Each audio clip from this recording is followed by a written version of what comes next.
Shalom, selamat pagi. Shalom, salam damai sejahtera buat Bapak Ibu Saudara dan saya. Kita bersyukur kepada Allah di mana kita diberi kesempatan hidup, diberi kesempatan untuk bernafas. Bersyukurlah. Bapak Ibu, kita akan membaca firman Tuhan, kita akan merenungkannya dan kita percaya hidup kita dibaharui dan sehari ke hari. Mari kita berdoa. Terima kasih Bapak buat hari yang baru. Kami sungguh bersyukur atas kesempatan hidup yang Tuhan berikan buat kami. Hari kami boleh bangun pagi dengan sehat. Nama Tuhan dimuliakan. Kami mau membaca dan merenungkan firman-Mu. Bimbing kami Roh Kudus untuk mengerti isi hati bagi kami. Terpujilah nama-Mu. Kami mohonkan di dalam nama Bapa, Putra dan Roh Kudus, dalam nama Tuhan Yesus Kristus. Haleluya. Amin. Nah, Bapak Ibu, kita akan masuk di dalam 19 ayatnya yang ke-30, mulai dengan topik Lot dan kedua anaknya perempuan. Pergilah Lot dari Zoar dan ia menetap bersama-sama dengan kedua anaknya perempuan di pegunungan, sebab ia tidak berani tinggal di Zoar. Maka diamlah ia dalam suatu gua beserta kedua anaknya. Kata kakaknya kepada adiknya, "Ayah kita telah tua, dan tidak ada laki-laki di negeri ini yang dapat menghampiri kita, seperti kebiasaan seluruh bumi. Marilah kita beri ayah kita minum anggur, lalu kita tidur dengan dia, supaya kita menyambung keturunan dari ayah kita." Pada malam itu, mereka memberi ayah mereka minum anggur, lalu masuklah yang lebih tua untuk tidur dengan ayahnya. Dan ayahnya itu tidak mengetahui ketika anaknya itu tidur dan ketika ia bangun. Keesokan harinya, berkatalah kakaknya kepada adiknya, "Tadi malam aku telah tidur dengan ayah. Baiklah, malam ini juga kita beri dia minum anggur. Masuklah engkau untuk tidur dengan dia, supaya kita menyambung keturunan dari ayah kita." Demikianlah juga pada malam itu, mereka memberi ayah mereka minum anggur, lalu bangunlah yang lebih muda untuk tidur dengan ayahnya. Dan ayahnya itu tidak mengetahui ketika anaknya itu tidur dan ketika ia bangun. Lalu mengandunglah kedua anak Lot itu dari ayah mereka. Yang lebih tua melahirkan seorang anak laki-laki dan menamainya Moab.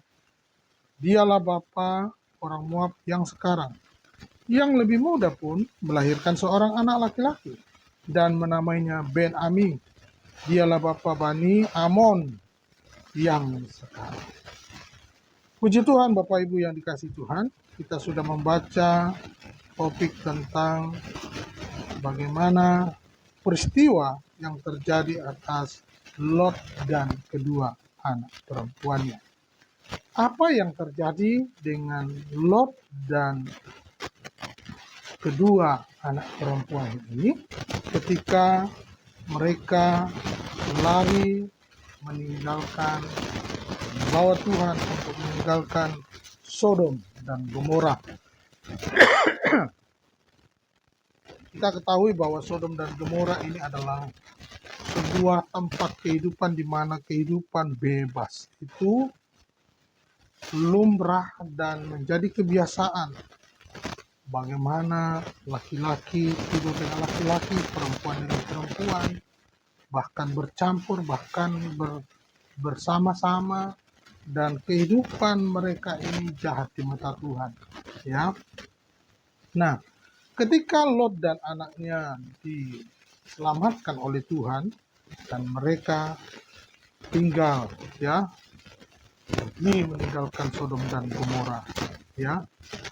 Dikatakan ayat 1, "Pergilah Lot dari Zoar dan ia menetap bersama-sama dengan kedua anaknya perempuan di pegunungan, sebab ia tidak berani tinggal di Zoar, maka diamlah ia dalam suatu gua beserta kedua anaknya."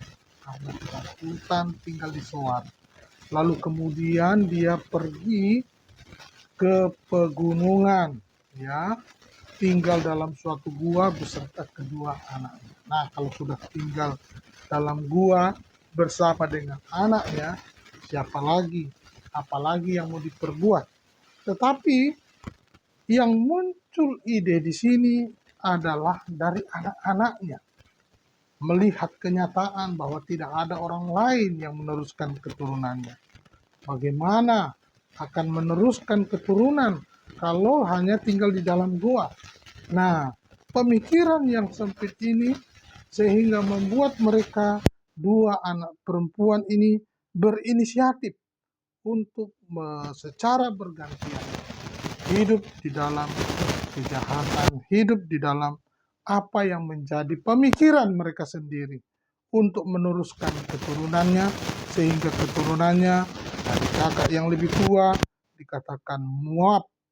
Dialah bapak orang Moab yang sekarang, dan yang lebih muda anak perempuannya dinamai Bapak Bani Amon yang sekarang. Nah, Bapak Ibu yang dikasihi Tuhan, ada beberapa hal yang perlu kita ketahui bahwa perbuatan yang dilakukan dua orang anak daripada Lot ini dikatakan jahat di mata Tuhan karena berpikir secara sempit. Sebenarnya ada banyak orang di luar sana, tetapi mereka hidup di gua.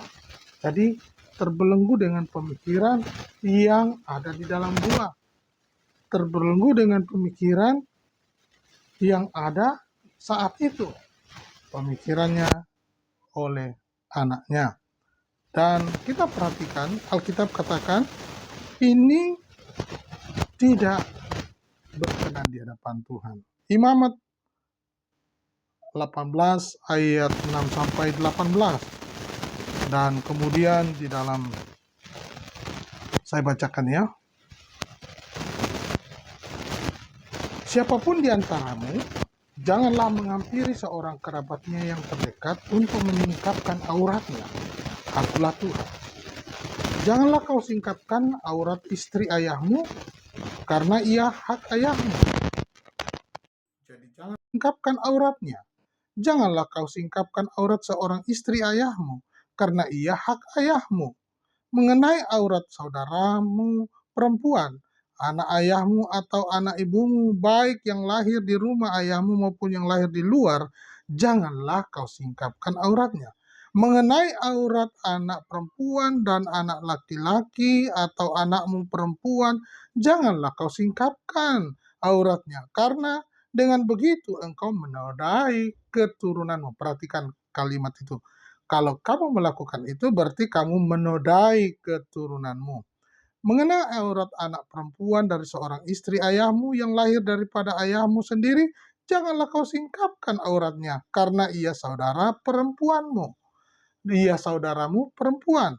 Janganlah kau singkapkan aurat saudara perempuan ayahmu, karena ia kerabat ayahmu. Janganlah kau singkapkan aurat saudara perempuan ibumu, karena ia kerabat ibumu. Janganlah kau singkapkan aurat istri dan saudara laki-laki ayahmu. Janganlah kau hampiri istrinya, karena ia istri saudara ayahmu. Janganlah kau singkapkan aurat menantumu perempuan, karena ia istri anakmu laki-laki. Maka janganlah kau singkapkan auratnya. Janganlah kau singkapkan aurat istri saudaramu laki-laki, karena itu hak saudaramu laki-laki. Janganlah kau singkapkan aurat seorang perempuan dan anaknya perempuan. Janganlah kau ambil anak perempuan dari anaknya laki-laki atau dari anaknya perempuan untuk menyingkapkan auratnya, karena mereka adalah kerabatmu. Itulah perbuatan mesum. Ya, janganlah kau ambil seorang perempuan sebagai madu kakaknya atau untuk menyingkapkan auratnya di samping kakaknya selama kakaknya itu masih hidup. Bila seorang laki-laki tidur dengan seorang istri ayahnya, jadi ia melanggar hak ayahnya, pastilah kedua dihukum mati dan darah mereka tertimpa kepada mereka sendiri. Bila seorang laki-laki tidur dengan menantunya perempuan, pastilah keduanya dihukum mati. Mereka telah melakukan suatu perbuatan keji. Perhatikan, perbuatan cabul, mesum, keji. Ya, sudah diingatkan. Karena semua masih keluarga, masih kerabat. Maka darah mereka tertimpa kepada mereka sendiri. Bila seorang laki-laki mengambil saudaranya perempuan, anaknya, ayahnya, atau anak ibunya, dan mereka bersetubuh, maka itu suatu perbuatan sumbang. Ya, yang 4. dan mereka harus dilenyapkan di depan orang-orang sebangsanya. Orang itu telah menyingkapkan aurat saudaranya perempuan, maka ia harus menanggung kesalahannya sendiri. Janganlah kau singkapkan aurat saudara perempuan ibumu atau saudara perempuan ayahmu, karena aurat seorang kerabatnya sendirilah yang dibuka. Ia dan mereka harus menanggung kesalahannya sendiri. Bila seorang laki-laki tidur dengan istri saudara ayahnya, jadi ia melanggar hak saudara ayahnya, mereka mendatangkan dosa, mereka akan mati dengan tidak beranak. Jadi ada kutuk di situ, ada hukuman di situ, ya. Jadi itu hal yang sumbang di mata Allah. Bila seorang laki-laki mengambil istri saudaranya, perhatikan, bila seorang laki-laki mengambil istri saudaranya, itu suatu kecemaran karena ia melanggar hak saudaranya laki-laki dan mereka akan tidak beranak. Ini dia Bapak Ibu yang perlu kita perhatikan. Ternyata di Alkitab semua sudah dicatat hukum-hukum mengenai persoalan yang berkaitan dengan keturunan, berkaitan dengan berkat. Ada larangan-larangan yang tidak boleh, hubungan keluarga, kerabat, itu tidak boleh. Itu dikatakan perbuatan yang keji, cabul, mesum, dan sumbang. Jadi hubungan keluarga itu sangat keji di hadapan Tuhan, tidak melakukan hubungan seksual. Jadi ada hukumannya, terkutuk, akan mati, lalu tidak beranak, atau dikatakan mandul. Jadi ini penting sekali, bukan berarti ditiadakan di zaman sekarang, tetapi kita sebagai anak Tuhan, kita harus ikuti. Selama di Alkitab ada, ikutilah perintah Tuhan. Kemungkinan besar dikatakan hal ini timbul, ya, karena itu menjadi pelanggaran, karena itu pemikiran sempit yang diambil oleh kedua anak Lot, sehingga berpikir tidak ada lagi keturunan yang lain, tidak ada orang lain yang bisa kita bangun untuk melanjutkan keturunan, sehingga dia membangun hubungan dengan ayahnya. Dan apa yang terjadi? Ada keturunan Bani Moab dan Amon. Bagaimana kehidupan Bani Moab dan Amon zaman sekarang ini? Biarlah pagi hari ini Bapak Ibu, apa yang sudah menjadi pembacaan kita pagi hari ini, apa yang tidak boleh bagi Allah, jangan kita iakan, kita boleh bagi kita. Kita harus seturut sesuai dengan kehendak Allah, supaya kita menjadi pribadi yang taat dan takut hormat akan Allah. Segala puji bagi Allah, Tuhan Yesus Kristus. Kita segala hormat bagi Dia. Mari kita terus kabarkan kabar baik, sehingga menjadi berkat bagi banyak orang. Nama Tuhan dipermuliakan. Tuhan Yesus memberkati.